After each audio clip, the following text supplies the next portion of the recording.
Dyan, lagay ito. Tika mo na. Sige, ako lang magkaroon. Sige, bye. Bakit parang ilang beses akong na... Ano ba? Ha? Hindi pala basta-basta yung trabaho ni Bulhog. Yun na nga yung sinasabi ko.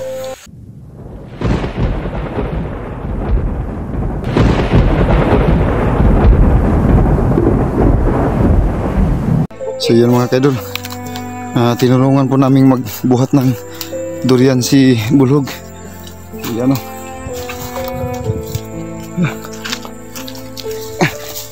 Tutulong na rin po kami. Tsaka yung ano pong daan dito, yan, ako nakapaalang po ako dito. Kasi madulas yung chinilas na naisuot ko. Kaya nagpaalam po ako dito. Ayun o, mga balat ng durian. So malayo pa ito mga kaidol. So dalawa kami ni Ibrahim ngayon na tumutulong sa kanya na magbuhat ng mga durian patungo doon sa baba. Ay, hindi ko kasi nasuot yung sapatos ko mga kaidol. So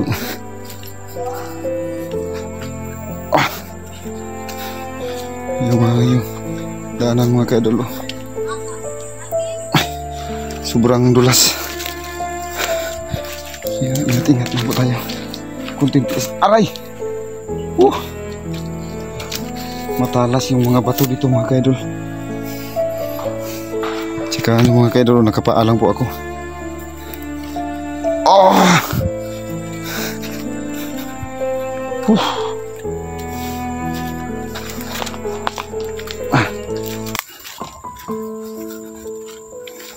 Yung dala ko mga kaidol siguro mga 30 kilos to na durian.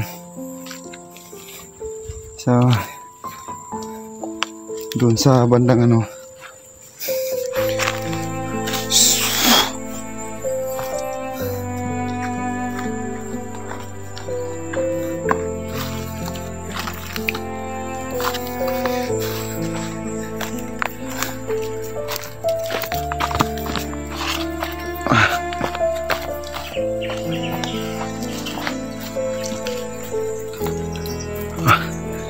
Karabing ano mga kaidol. Aray!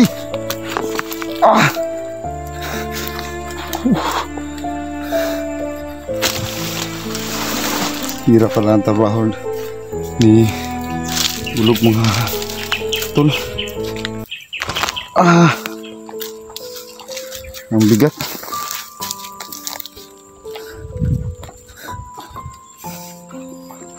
Sana nasuot ko yung boots ko kasi masakit sa paa yung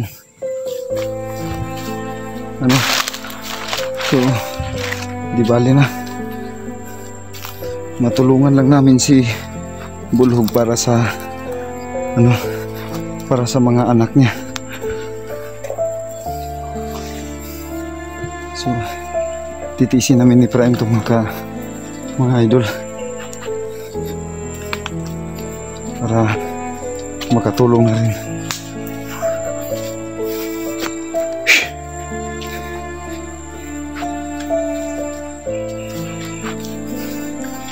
Ang hirap ng daanan dito.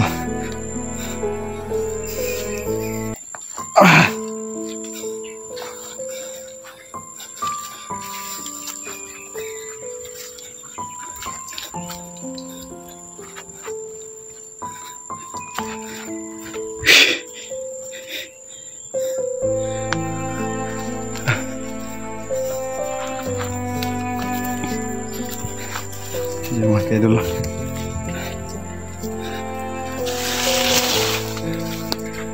So bigat pala yung ano, 30 kilos na buhat mo. So dito kami dumaan kanina.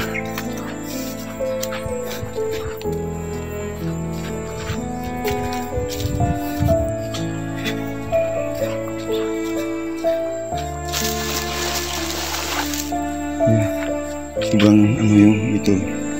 dadaanan namin mga tol. Dito ko dumaan. Ops! Tarik.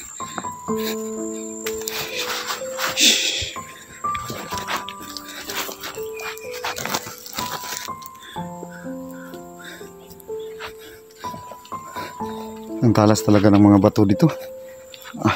Di pwede pong makatsinilas ka kasi baka madulas ka, mahirap na. May mga tinik yung dala natin na durian. So andun si Ephraim sa baba. Hinihintay ako ng kapatid ko. So, sakit na talaga ng paa ko.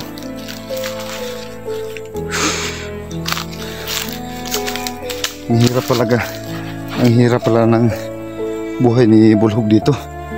Pero ang sabi niya sa amin ay mabuti na nga yung naghihirap na masarap kasi raw kumain na galing yung pinagpawisan mo, yung hindi galing sa masama. Yun ang sabi ni Bulhog na aming nakausap ni Ephraim. So yun talaga itong mga bato mga katulo. Kaya patol, natapilok ako, tinutol ko yung video. Ha? Natapilok ko. Ako talaga nakapaalang ako. Walang sinilas Kasi sa liig, ang sakit sa liig ng durian. so Natapilok ako kanina, sobrang sakit sa liig. Una ka na. papahinga muna ako sandali. Be. Buhatin mo. So pahinga muna kami. Oops. Yan. Sobrang sakit. Ingat mga tulong yung dala ko. So pahinga muna kami saglit. Sakit ng mga idol. Sobrang sakit dito. Sobrang bigat.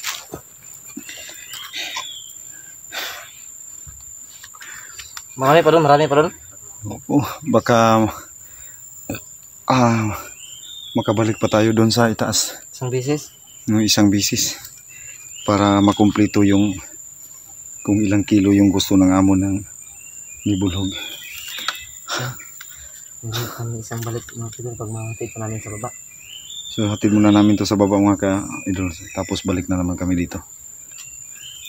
Putol yung video ko kasi tapilok ko kanina. Dito ko muna. Yung dala ko mga idol.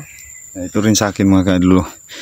So titisin namin to ni Ephraim para na rin sa kay Bulhog. Kasi gusto naming subukan kung gaano talaga kahirap yung trabaho niya ngayon. O gusto naming masubukan ba kung gaano talaga kahirap na mag-harvest ng prutas na durian. Kasi yung durian kasi mga tula, may tinik kasi ito. So kung hindi ka mag-iingat nito, ay sigurado ako na sobrang talaga. Yung kamay ko nga na Bakit naman sobrang sobrang sakit dito sa liig kung tumatama yung tinik yung tinik niya.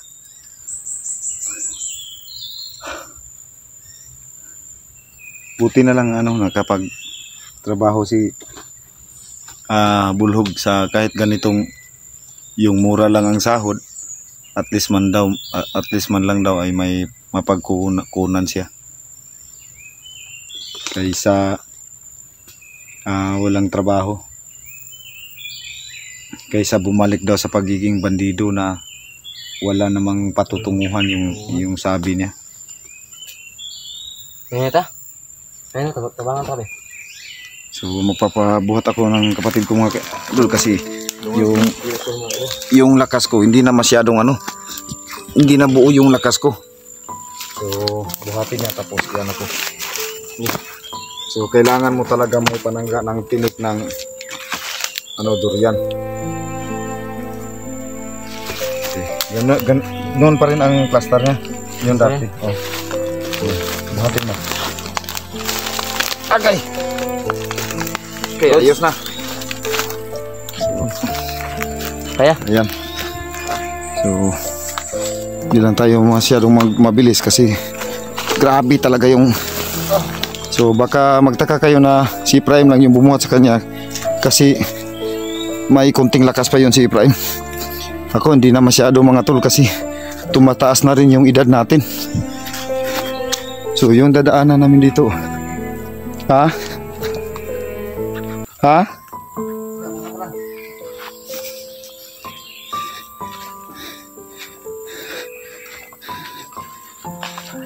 So may isang balik pa kami dito.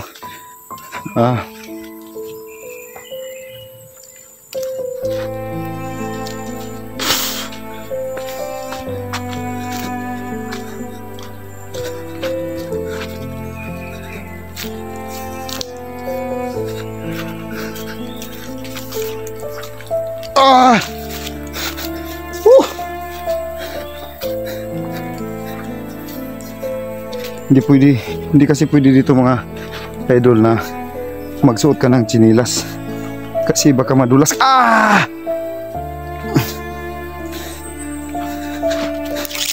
Sobrang sakit. Yeah.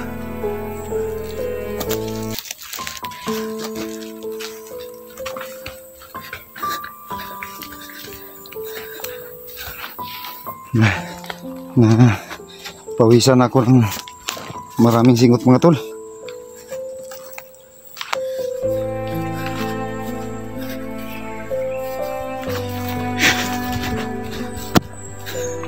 So baka magtanong kayo talaga mga tol kung bakit namin to ginagawa. Gusto talaga naming subukan yung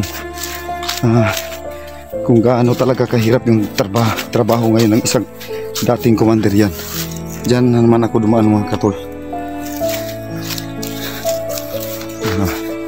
Sobrang dulas ng sobrang yung madadaanan namin. So kunting ingat lang tayo mga tol. Yan o.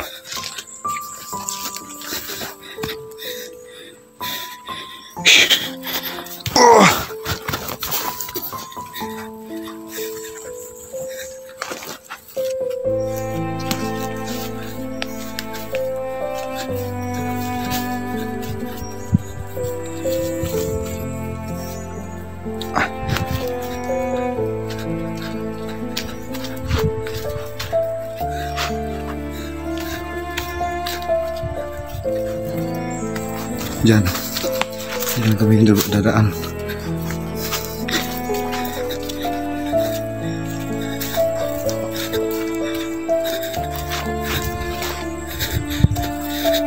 So lagay muna natin mga katol kasi sobrang na.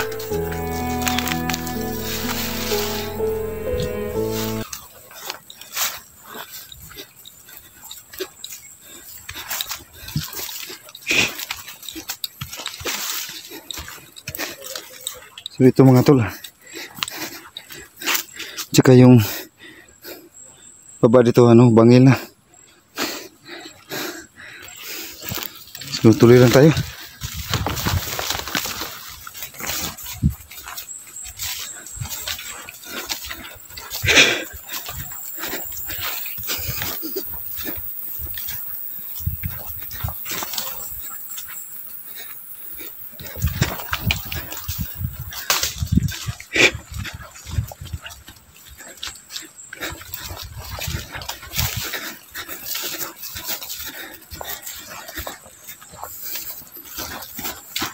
Yan, dito na naman tayo.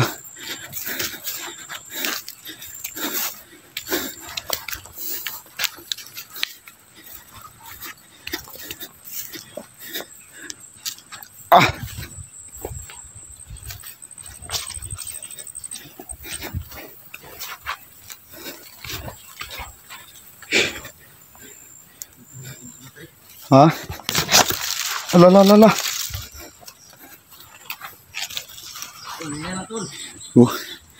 Ang dulas mga tol.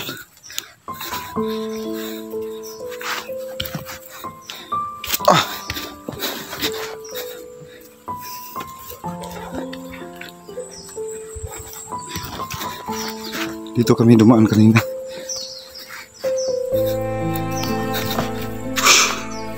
Grabe talaga tol.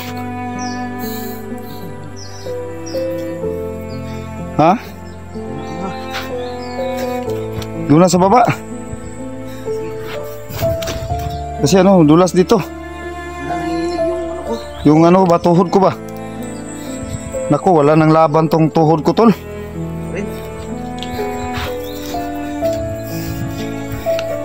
Isang round lang, wala, talo na.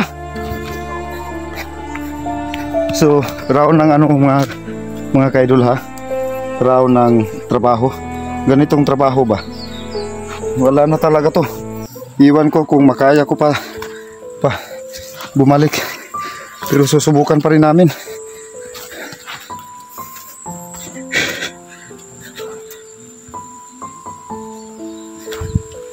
Oh, tingnan niyo mga katol.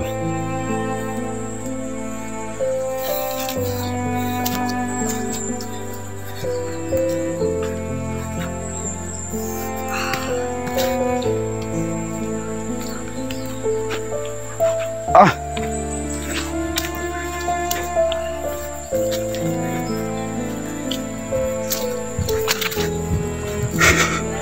Ha?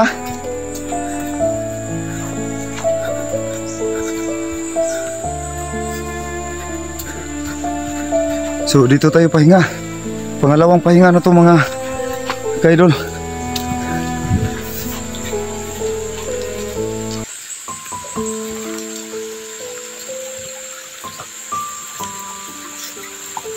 Ah!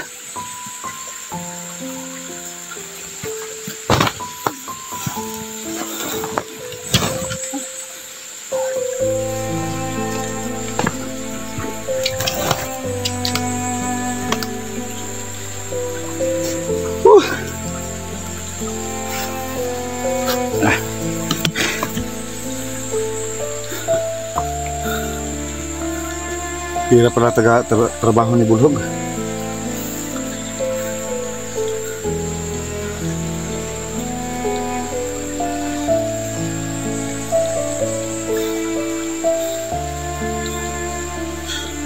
Yan si Utol. Doon pa. Doon pa si Utol na iwan.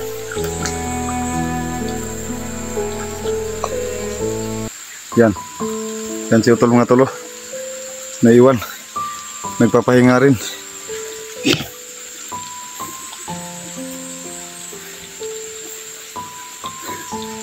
So, si Bulhog at saka yung amo niya ay naiwan doon. Si Prime. Tingnan nyo si Prime mga tol.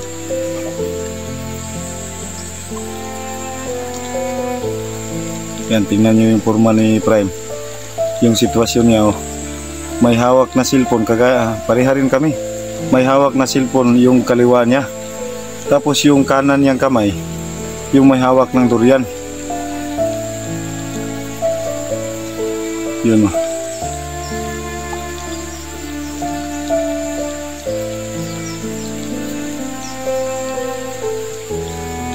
Yan si Prime.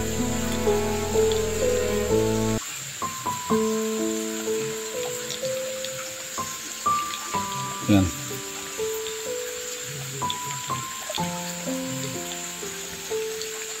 Kaya ba tol? Sitwasyon natin sa kapag wala doon. Tulong naman to, sige na to. Sige, sige. Sige, hintayin mo. Lagay mo natin yung cellphone ko. Sakit sa ulo. Ha? Diyan, lagay to. Tika mo na, tika mo na. Sige, ako na magalaw. Sige, bye. Sakit, parang ilang beses akong na... Ano ba? Ha? Hindi pala basta-basta yung trabaho ni Bulhog. Yun na nga yung sinasabi ko. Na... Kaya... Hindi tayo nag-video para magmakawa. Oh. Ang sa atin na... Hindi talaga ganoon kadali yung sitwasyon sa bukid. So, totoo yan. Kaya... Baka... Kaya lang... Baka... Maraming mahirap kumita sa patag kapag wala kang pinag-aralan. Kaya marami pa rin naghihirap sa bundok. Baka isipin nyo na nagbibideo kami para sa ano lang, sa dahil may maawa. So sana naman po hindi ganon. So tinatry lang po namin kung ano talaga yung sitwasyon dito pag ganitong trabaho. Gusto naming masubukan kung gaano kahirap yung trabaho ngayon ni Bulhog. Kaya hirap tol. Parang So hindi ko na hirap talaga. nanginginig yung tuhod ko. Mga ilang kilo yung dala mo? Nanginginig.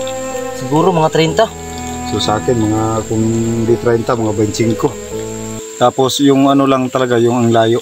Layo talaga. Kung hindi lang siguro tuktok, siguro kahit 50 kilos kaya kong lakarin ganito ganito kalayo. Kung hindi lang bundok, pero parang pag ganito yung daanan pa straight, sobrang kalmado lang yung tuhod ko. Pag bumababa na, yan nanginginig, parang matatakot. Totoo, nanginginig yung tuhod ko, tol. Di ko nga alam kung makakabalik ko ba ako mga kaidol. Sobrang ano na kasi yung tuhod ko. Sobrang hirap na. So yan mga tol, nasubukan na namin ni Prime kung gaano talaga yung kahirap. Malayo pa to sa baba, tol ba? Oo. Malayo pa to. So yan. Dito pangalawang pahinga muna namin dito. So, Yan, kita niyo yung mundo ko. ano na tayo dito tol? Sakit. So, maraming salamat pa rin sa iyong suporta. So yan, God bless po sa inyong lahat. Patuloy pa rin tayo